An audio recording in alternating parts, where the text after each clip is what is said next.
All right, so with us we got Ben Askren, Heartland's favorite son, the young superstar. Ben, oh yeah, how are you doing today? Good. I don't think I've ever been called Heartland's favorite son, but I'll take it. Hey, sounds great. I know you're a Rocky guy. So, yes, absolutely. Well, obviously you recently wrote a book, Funky, about your combat sports journey. What motivated you to write the book?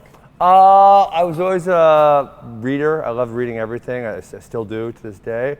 And then Corona, we got locked down. We had to shut down our academies. I was bored, and I didn't want to stay bored.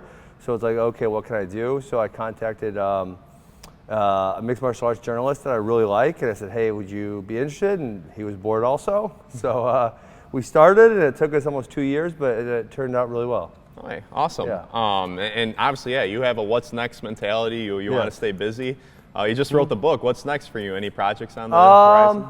No, really just making AWA as good as I can. So we're at Askren Wrestling Academy. My brother and I started actually here in Heartland in 2011 with our high school coach, Coach Masvidal, and we are up to 5 sites. And so we have Heartland, Mequon, Franklin, Green Bay, and Madison. And then we're actually going to Fond du Lac. That opens in September, and we're actually working on one more. So yeah, so that's kind of occupying a lot of my time. All right, very cool. So Yes. You're very into the mental side of things. I want to dive right into that. Starting with right after your freshman year of high school, you stopped playing football, and you were all in on wrestling. You went to a national tournament in North Dakota, I believe, and you went 0-2. It didn't go well, and your coach pulled you aside and said, hey, you have performance anxiety. You are putting everyone else on a pedestal.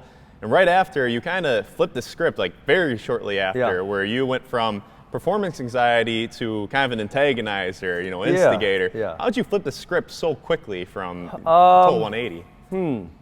I think it was just when someone like pointed out to me what was the most effective way to do it. It was like, oh yeah, that's what I need to do, Sure. And I think I always kind of loved to compete. I mean, I still love to compete. I always loved to compete, but it was just that like you said, kind of performance anxiety where it's like, oh my God, this is a big thing. This is different. And I treated it differently as opposed to like, this is just a competition and I already love to compete. Yeah. So just go compete, right? And that's actually I think maybe my next mental money might be on that topic because 2 parents asked me about it this week, and that's probably the #1 biggest topic I've covered in, I don't know, I've been doing mental money probably for 6 years or 7 years, a long time. And the #1 topic is some form of, my kid gets to a big tournament and they're not as good as they are at the small tournaments, or my kid's not as good in a competition as they are in practice. There's a lot of versions of it, but it's kind of all the same thing. Okay. Yeah. Okay. So anybody listening to this, what's your advice on overcoming any insecurities or anxiety? Because you're one of the most confident people I've ever seen. Well, for performance anxiety, it's very simple actually. You just focus on the things you're supposed to be focusing on, which I know that's really easy to say, but okay, if you're playing, I think you coach basketball, right? Yes. If you coach basketball, it's like, oh, who do I need to pass to? How do I get the ball into the net? Not like, oh my God, my dad's watching me, or oh my God, that person on our team's really good. Like those type of thoughts are going to be, oh my God, what if I missed this shot? Well, those type of thoughts are going to be counterproductive to having success. So you need to think on wrestling. It's like, okay, well, how do I get to a single leg? Right? I got to set it up. I got to pull. I got to push. I got to move his head, and then I got to go.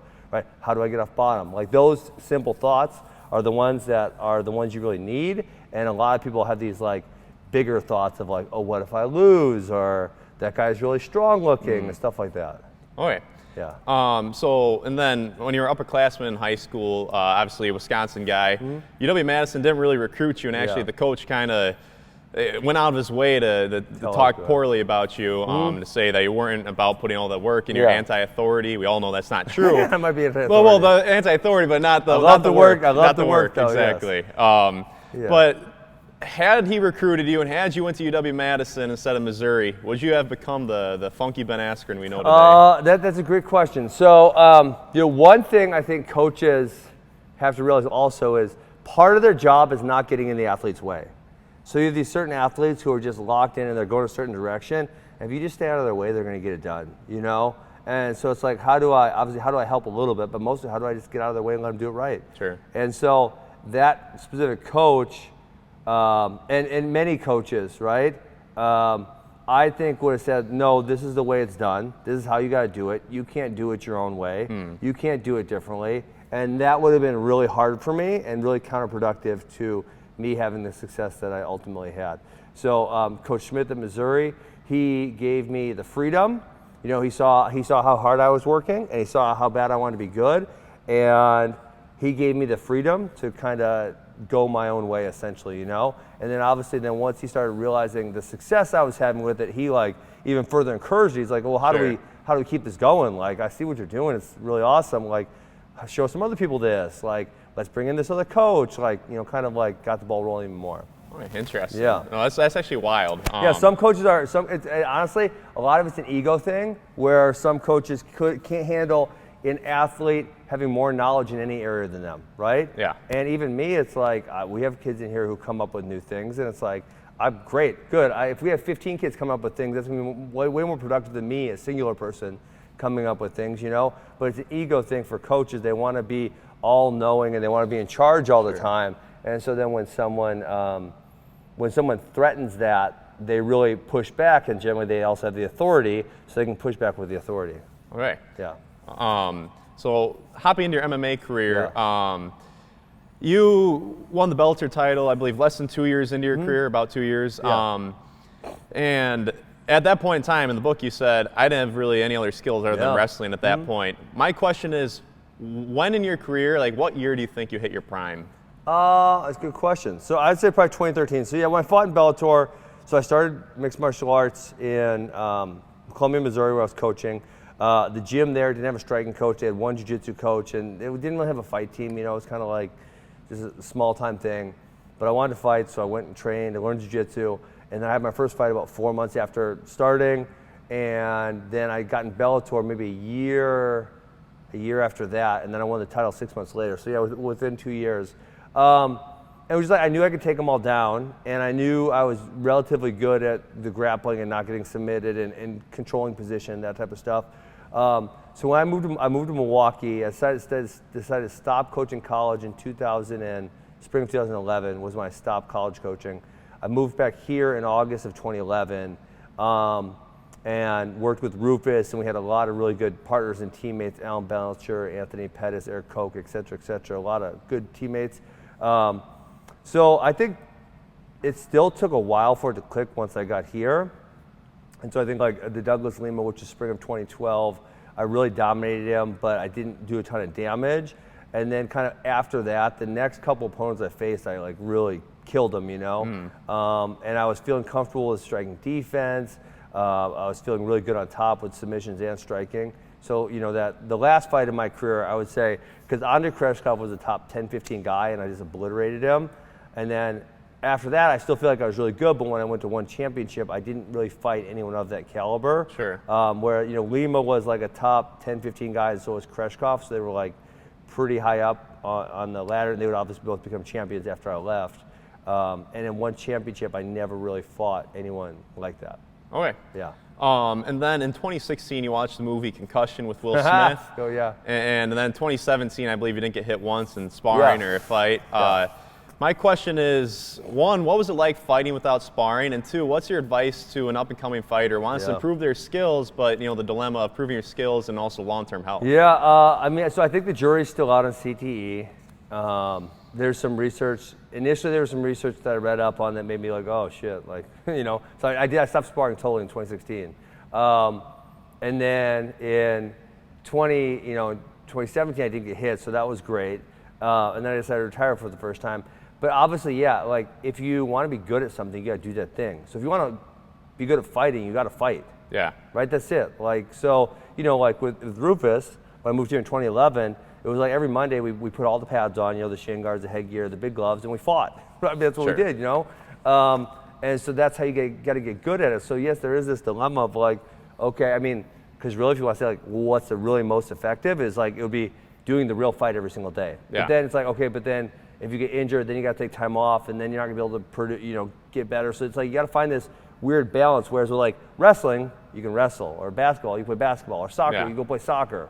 With fighting, it's weird because if you actually did the thing every day, you couldn't do it, right? You would have a hurt shoulder, or your face would be all split up, right? Or you just wouldn't be able to do it on an everyday basis. So it does create a weird conundrum because to do the thing good, you got to do the thing, and that's all there is to it. So yeah, it creates a weird balance. I think hopefully, you know, there'll be more and more research that comes out that leads people to make wise decisions. My time of that is over, so I don't have to think about it all that much. Yeah.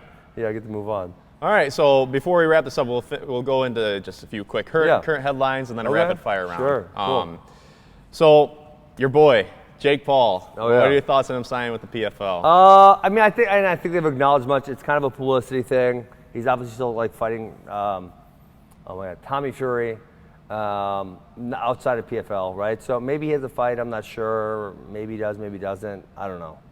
I don't think about it too much. You've teased coming out of retirement before. Would that be a fight? Well, the problem is, and why I didn't say anything is I'm still under contract with the UFC, and given the fact that they let me out for that boxing match, I don't think they would be courteous enough to let me out for another fight. So I mean, and the only way I could combat that is if I said, okay, well, I'm going to come out of retirement.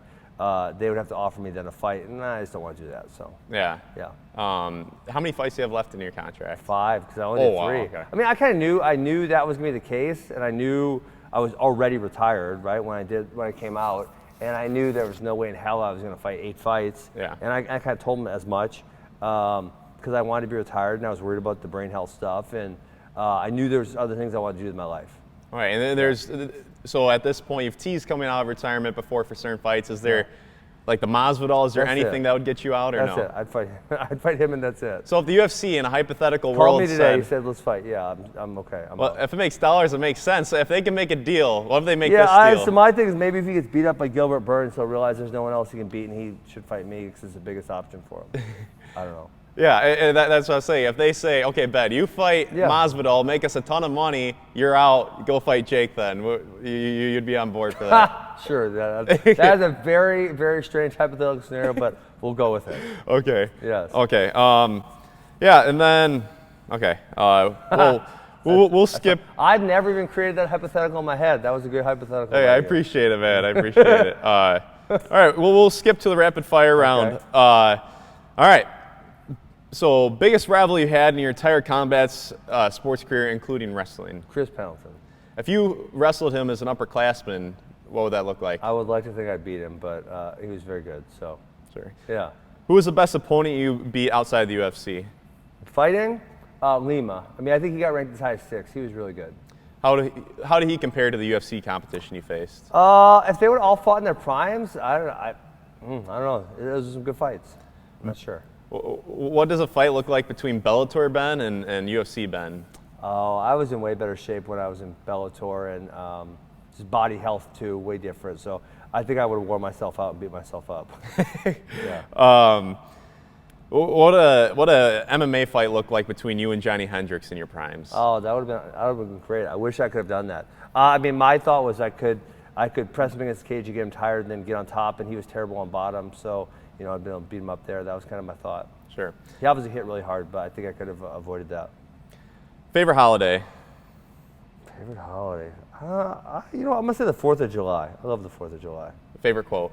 Favorite quote? I don't have a favorite quote, I don't think. Wait. I don't have it off the top of my head, no. Best Rocky movie? 4. That's not even debatable. I go 2, but... Whatever. It's 4. Okay. Favorite food? Probably Mexican food. Food you hate? Raw seafood. All right, almost done. Favorite animal? My dog. All right, and then last question. You had one of the most decorated college careers ever, high school career, made the Olympic team, champion in multiple MMA organizations. What's your crowning achievement for you? I would say either making the Olympic team or winning the 2 Hodge trophies, because that is the best college wrestler, and I got it 2 years in a row, and there's only, I think, 3 other people who've done that, had that accomplishment, so I think probably that. All right, good deal. Yeah. All right, that's all I got for you, Ben Askren. Thank you very much for coming on the show, and it's your first video. Make sure to like and subscribe, and stay tuned. All right. All right, I appreciate it, Ben. You got it.